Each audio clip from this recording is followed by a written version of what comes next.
Horror कहानियां थी। चुड़ैल पार्ट 1। ऊंची ऊंची पहाड़ियों और घने जंगल से घिरा हुआ भैरवगढ़ गांव काली पहाड़ी के ठीक पीछे था। काली पहाड़ी यानी मौत का घर। भैरवगढ़ गांव तक पहुंचने का रास्ता बेहद दुर्गम था। लगभग 24 घंटे घने तूफान और तेज हवाओं की वजह से वहां के वीराने माहौल की कहानियां लोगों के दिलों को दहला देती थी। ऐसे बहुत कम लोग थे जो भैरवगढ़ गांव तक जाने की हिम्मत करते थे। लोगों का कहना था कि इस गांव के आसपास बुरी आत्माओं का साया मंडराता है। गांव के रहने वाले लोगों ने वैसे तो अपनी आंखों से किसी बुरी आत्मा या साये को नहीं देखा था, लेकिन गांव का बच्चा बच्चा इस बात को महसूस कर सकता था कि गांव के ऊपर कोई तो खौफनाक साया मंडरा रहा है। और उसकी वजह ये थी कि उस गांव में जैसे ही कोई लड़का 18 साल का होता, उसके 18वें जन्मदिन की रात ठीक 12 बजे अकस्मात उसकी मौत हो जाती। हर बार ये मौतें बड़े ही रहस्यमयी ढंग से होती और इस बार सरपंच सुमेर के बेटे को 18 साल होने में अब बस 15 दिन बाकी थे। अजी सुनते हैं, हमारा बेटा भी कुछ दिन बाद 18 साल का हो जाएगा। कहीं वो डायन उसे भी खा गई तो? कैसी बातें कर रही हो? जब वो इस गांव में ही नहीं है तो कोई भी डायन या बुरा साया उसका कैसे कुछ बिगाड़ सकता है? उसे कुछ नहीं होगा। हाँ जानती हूँ, आपने उसे पढ़ाई के बहाने इस गांव से बाहर निकाल शहर भेज दिया है, लेकिन ये भी तो सच है ना कि वो बार बार यहाँ आने की जिद करता रहता है। वो चाहे कितनी भी जिद कर ले जानकी, पर मैं उसे इस गांव में कभी वापस नहीं आने दूंगा। मैं नहीं चाहता कि गांव के दूसरे लड़कों की तरह मेरे बेटे की भी अजीबोगरीब ढंग से मौत हो जाए। कभी कभी तो लगता है कि हम सब गांव वालों को हिम्मत करके अपने गांव को इस बुरी आत्मा से छुड़वा लेना चाहिए। लेकिन कौन जानता है आखिर वो खतरनाक साया किसका है? वो काली आत्मा कौन है जो रातों रात हमारे गांव के लड़कों को निगल जाती है? सुमेर और जानकी जब ये सारी बातें कर रहे थे तब रात के लगभग 10 बज चुके थे और हर रात की तरह भैरवगढ़ गांव एक भयानक काले तूफान की आगोश में था। बाहर चल रही तेज हवाएं और बारिश के बीच कभी कभी ऐसा लगता जैसे कोई बुरी तरह से चीख रहा है। किसी के तड़पने और चीखने की आवाजें गांव के कानों में बार बार टकराती, पर वहां रहने वाले किसी भी औरत या आदमी के अंदर इतना साहस नहीं था कि वो अपने घर से बाहर कदम रख के उन आवाजों तक पहुंच सके। सो जाओ जानकी और घर के खिड़की दरवाजे कसकर बंद कर दो। अब जानकी सब खिड़कियां ठीक से बंद करने ही लगती है कि तभी उसे अपने घर के दरवाजे पर जोर जोर से खटखटाने की आवाजें सुनाई देती है। इन आवाजों को सुनकर जानकी और सुमेर के चेहरे डर से पीले और हाथ पैर ठंडे पड़ जाते हैं। जानकी, जानकी, इतनी रात कौन होगा? पता नहीं, ऐसा लग रहा है कोई बुरी तरह से दरवाजा खटखटा रहा है।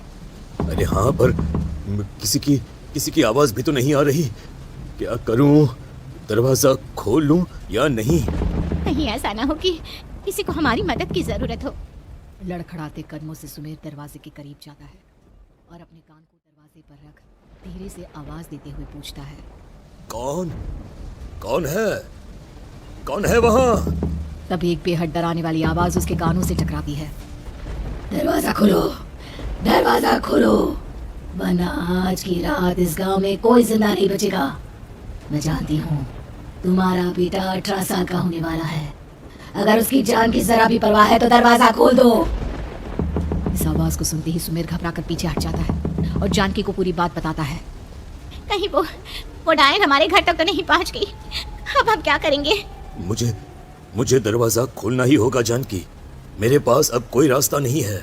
इतना कहकर सुमेर डर से अपनी दोनों आंखें कसकर बंद करता है और कांपते हाथों के साथ झटके से दरवाजा खोल देता है। तभी किसी की जोर से हंसने की आवाज सुमेर और जानकी को सुनाई देती है। उस आवाज को सुन दोनों दरवाजे की तरफ देखते हैं और सामने अपने बेटे राहुल को खड़ा देख दंग रह जाते हैं। राहुल के हाथ में उसका मोबाइल होता है जिसमें से वो आवाज बज रही थी। ये क्या मजाक है? और तू यहाँ, तुझे मना किया था ना गांव में आने को, समझ में नहीं आता क्या? 18 साल का होने वाला है तू। माँ, आप लोग भी पता नहीं किन अंधविश्वास भरी बातों पर भरोसा करते हैं। क्या मैं अपने घर नहीं आ सकता? आप लोगों से नहीं मिल सकता? देख बेटा, हमने तुझे किसी वजह से ही इस गांव से दूर रखा था और यहाँ आकर तूने अच्छा नहीं किया।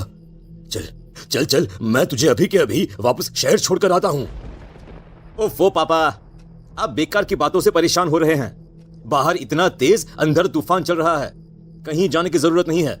मैं बस आप लोगों से मिलने आया हूँ, कुछ दिन रहकर चला जाऊंगा। दिमाग खराब हो गया है इस लड़के का। नहीं जानता कि इस गांव में ये सुरक्षित नहीं है। किसने कहा था तुझे यहाँ आने को? ये आवाजें सुन, बाहर से जो आवाजें आ रही है तुझे सुनाई नहीं देती क्या? अरे माँ, जब जोर से तूफान चलता है, तेज हवाएं चलती हैं, तो इसी तरह की आवाजें आती हैं। ये बहुत नॉर्मल है माँ। नॉर्मल होगी तेरे लिए बेटा। 4 दिन शहर में पढ़कर आया है तो अपने माँ बाप की बात नहीं मान सकता। माँ, मुझे अभी बहुत जोरों से भूख लगी है। पहले कुछ खिला दो, और रात भी बहुत हो गई है। हम इस बारे में कल बात करते हैं, ठीक है? राहुल के वापस आ जाने से जानकी और सुमेर की आंखों की नींद उड़ गई थी। खाना खाने के बाद राहुल तो अपने बिस्तर पर जाकर सो गया, लेकिन जानकी और सुमेर पूरी रात उसके कमरे के बाहर पहरेदारी करते रहे। उन्हें पल पल इसी बात का डर था कि कहीं उनके बेटे को कुछ हो ना जाए। रात बीतती है, सुबह का सूरज निकलता है। अब जैसे ही वो राहुल को नींद से जागते देखते हैं तो उन दोनों के दिल को सुकून मिलता है। अरे माँ, पापा, आप अभी तक यहीं बैठे हैं? क्या पूरी रात सोए नहीं? जिनकी जवान बेटी की जान को खतरा हो, उन माँ बाप को नींद नहीं आती बेटा। बेटा, अब तो वापस शहर चला जा।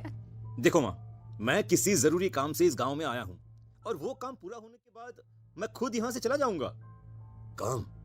गांव में तेरा क्या काम है? पापा, मैं बचपन से ही इस गांव के बारे में बेहद डरावने किस्से सुनते आया हूँ। इसीलिए अब मैं उन्हीं किस्सों के ऊपर डॉक्यूमेंट्री फिल्म बनाऊंगा। रिसर्च करना चाहता हूँ कि आखिर सच्चाई है क्या। हे भगवान, लो जी, सुन लिया, और भेजो इसे पढ़ने के लिए शहर। मैंने आपसे पहले ही कहा था, मेरी बहन के पास दूसरे गांव भेज दो। ना ये शहर जाता और ना उल जुलूल की बात इसके दिमाग में आती। जानकी और सुमेर राहुल को समझाने की बहुत कोशिश करते हैं, पर वो किसी की बात नहीं सुनता और अपना कैमरा लेकर गांव के पास वाली काली पहाड़ी की तरफ निकल जाता है।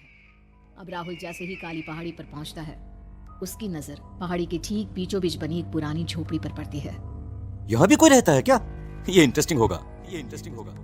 राहुल की आवाज पहाड़ों से टकराकर उसके कानों में सुनाई दे रही थी। उसने चारों तरफ का नजारा देखकर वहां की तस्वीरें अपने कैमरे में उतारना शुरू कर दिया।